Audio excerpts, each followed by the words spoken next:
Bismillahirrahmanirrahim. Assalamualaikum warahmatullahi wabarakatuh. Bagaimana kabar Bapak Ibu? Mudah-mudahan dalam keadaan baik. Dan saya doakan semoga selalu sehat dan selalu panjang umur. Bapak dan Ibu, kali ini saya dari Kang Edi Channel ingin berbagi materi yang lain tentunya, yaitu prinsip pelaksanaan manajemen berbasis sekolah. Manajemen berbasis sekolah tentu ini sudah lama sebenarnya diberlakukan di sekolah, tetapi apakah selama ini Bapak Ibu sudah menerapkan MBS ini di sekolah masing-masing, atau memang mati suri ya? Jadi sudah lama digaungkan tetapi mungkin pelaksanaannya masih begitu-begitu saja.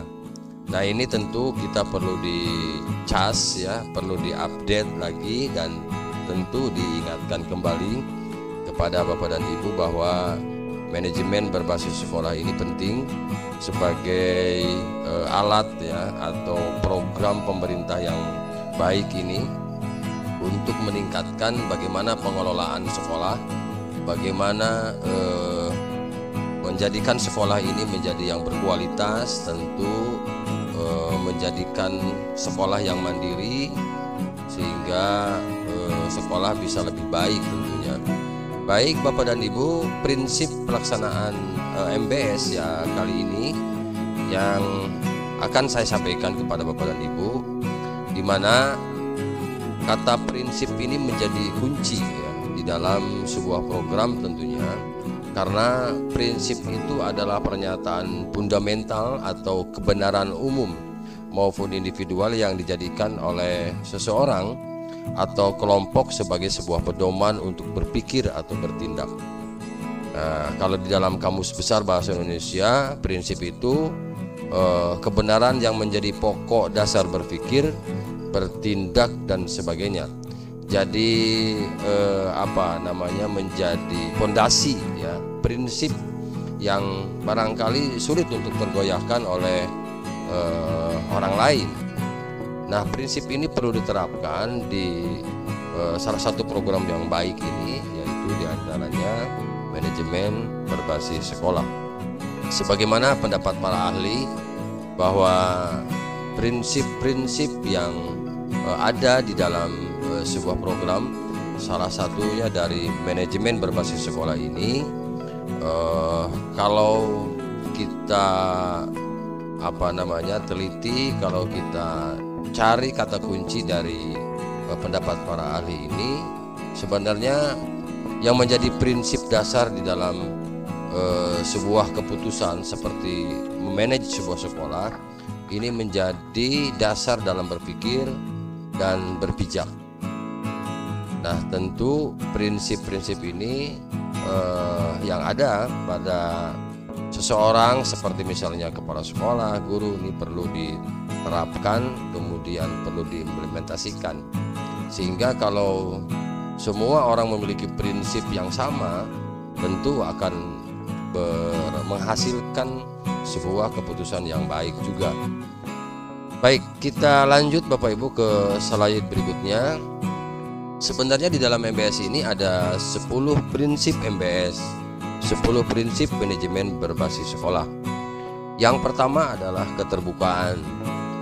Keterbukaan yang dimaksud di sini adalah di mana seluruh warga sekolah ya melakukan kegiatan, melahirkan kebijakan yang terbuka ya, dengan semua sumber daya yang ada, baik itu kepala sekolah, guru, siswa, orang tua, termasuk masyarakat. Jadi tidak ada yang ditutupi, semua selalu transparan gitu ya, kegiatannya, kemudian keuangannya, termasuk disampaikan juga ya tujuan, kemudian prosesnya seperti apa, kemudian hasilnya nanti seperti apa. Itu keterbukaan. Yang kedua adalah kebersamaan. Sebuah kegiatan apabila bersama-sama tentu akan menjadi lebih ringan ya. Sehingga kebersamaan yang dimaksud di sini adalah manajemen berbasis sekolah dilakukan secara bersama oleh sekolah dan masyarakat. Jadi semua terlibat di dalam membangun sebuah sekolah, menjadikan sekolah ini menjadi lebih baik tentu. Kemudian yang ketiga adalah berkelanjutan.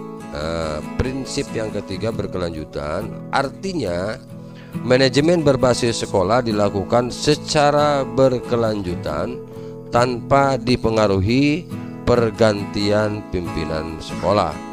Jadi kalaupun di salah satu satuan pendidikan terjadi misalnya pergantian kepala sekolah, tetap ya kepala sekolah yang baru tentu harus melanjutkan program kepala sekolah sebelumnya. Nah, ini prinsip berkelanjutan supaya program ini terus berjalan. Kemudian yang keempat adalah menyeluruh. Ya, ini prinsip yang keempat. Artinya apa? Manajemen berbasis sekolah yang disusun hendaknya mencakup semua komponen yang mempengaruhi keberhasilan pencapaian tujuan. Jadi komprehensif ya. Dalam hal ini sebuah sekolah, sebuah satuan pendidikan di dalam menjalankan manajemen berbasis sekolahnya ini terlibat di dalamnya semua komponen yang ada, baik itu di intern sekolah termasuk di luar lingkungan sekolah seperti masyarakat. Mungkin dalam hal ini adalah komite sekolah termasuk para pemerhati sekolah itu sendiri. Yang kelima adalah pertanggungjawaban. Artinya pelaksanaan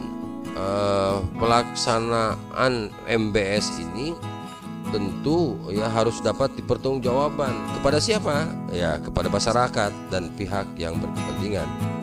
Sebab ini pertanggungjawaban tentu berupa laporan. Laporan di sini tidak hanya sekedar laporan kegiatan, tetapi juga laporan keuangan yang sifatnya mungkin sumbernya dari masyarakat. Yang keenam adalah demokratis. Nah, demokratis yang dimaksud di sini adalah dilaksanakan atas dasar musyawarah secara komponen antara komponen sekolah dan masyarakat. Artinya ketika melakukan kegiatan, menyusun program, kemudian evaluasi yang dilakukan tentu harus bersama-sama ya, harus dimusyawarahkan terlebih dahulu, kemudian sumbernya dari mana, kemudian daya dukungnya itu seperti apa. Ini secara demokratis harus disampaikan ya kepada warga sekolah dan masyarakat. Yang ketujuh adalah mandiri ya. Kemandirian itu penting karena prakarsa, inisiatif dan inovatif itu di dalam rangka pencapaian tujuan pendidikan harus lahir dari semua unsur yang ada di sekolah itu, baik itu guru, kepala sekolah yang melahirkan ide-ide, gagasan-gagasan yang baik, kemudian menjadikan sekolah ini menjadi kuat begitu ya, menjadi mandiri, sehingga tujuan yang dari MBS ini akan tercapai sesuai dengan harapan semua pihak. Kemudian yang kedelapan adalah orientasi mutu. Jadi MBS ini endingnya adalah kepada mutu. Tentu mutu di dalam pengelolaan sebuah satuan pendidikan. Kemudian yang berikutnya adalah pencapaian standar pelayanan minimal. Artinya apa? Satuan pendidikan yang melaksanakan MBS ini ada standarnya, paling tidak standar minimal. Nah, kalau sudah ini tercapai, kemudian dilakukan secara bertahap, kemudian dilakukan secara berkelanjutan, paling tidak tadi standar pelayanan minimal itu tercapai. Ya tinggal nanti bagaimana dikembangkan, dikemas menjadi tidak standar minimal lagi ya, malah lebih optimal, mungkin ke maksimal. Nah, ini harapannya seperti itu Bapak Ibu. Kemudian yang terakhir ini yang prinsip yang ke-10, ini adalah pendidikan untuk semua. Jadi pada dasarnya ini kan pendidikan tidak milik sekelompok orang, tidak milik sekelompok orang tua atau yang lainnya lah, tetapi pendidikan ini diwujudkan, pendidikan diberikan kepada semua, sehingga prinsip yang ke-10 pendidikan untuk semua ini pada dasarnya adalah semua anak memperoleh pendidikan yang sama ya di dalam mengelola sekolah. Kepala sekolah dasar itu harus melaksanakan prinsip-prinsip tersebut dengan baik. Nah, ini tentunya akan menjadi sebuah dari prinsip-prinsip ini kalau diterapkan akan menjadi sebuah kekuatan di dalam membangun dan mengembangkan sekolah. Jadi kalau kita simpulkan di dalam 10 prinsip ini pada dasarnya adalah terjadinya pergeseran peranan ya di dalam pengelolaan sekolah. Yang dulu mungkin dari asas sentralisasi ke desentralisasi, adanya kemandirian, keterbukaan, partisipasi, kemudian pertanggungjawaban, menunjukkan pengelolaan secara mandiri berdasarkan kemampuan yang dimiliki sekolah.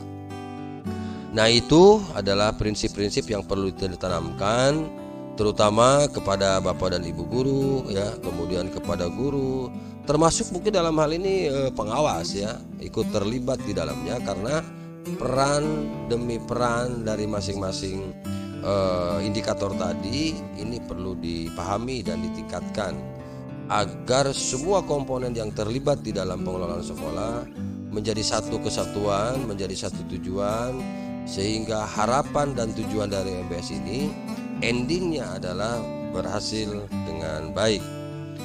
Nah, yang tidak kalah penting adalah di dalam MBS ini bagaimana mengoptimalkan peran serta masyarakat PSM ini. Ini sebenarnya salah satu ciri khas ya, keterlibatan orang tua yang total ya terhadap sekolah, baik itu membantu programnya, kemudian ikut terlibat di dalam kemajuan-kemajuan pendidikan.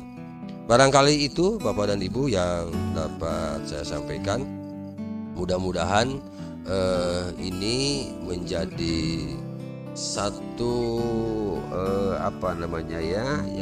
satu ilmu pengetahuan yang bisa Bapak Ibu terapkan. Nah, tetapi di sini bahwa sebelum saya akhiri ya Bapak Ibu, ada kewenangan sekolah ya di dalam MBS ini.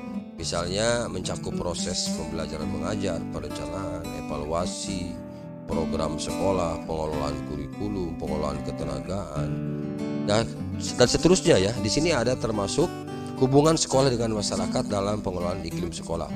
Jadi kalau kita simpulkan bagaimana sekolah bisa mewujudkan standar nasional ya pendidikan dari 8 standar itu, plus ya di dalamnya ada peran serta masyarakat. Barangkali itu Bapak Ibu, terima kasih ya, sampai jumpa bersama saya di Kang Edi Channel untuk video-video berikutnya. Mudah-mudahan apa yang saya sampaikan bermanfaat. Sekali lagi terima kasih atas atensi Bapak dan Ibu. Oh ya, jangan lupa di subscribe, kemudian like, share, dan komennya agar Kang Edi Channel bisa berkembang lebih baik, lebih maju, dan lebih bersemangat ya memberikan informasi-informasi seputar pendidikan. Itu saja, terima kasih. Assalamualaikum warahmatullahi wabarakatuh.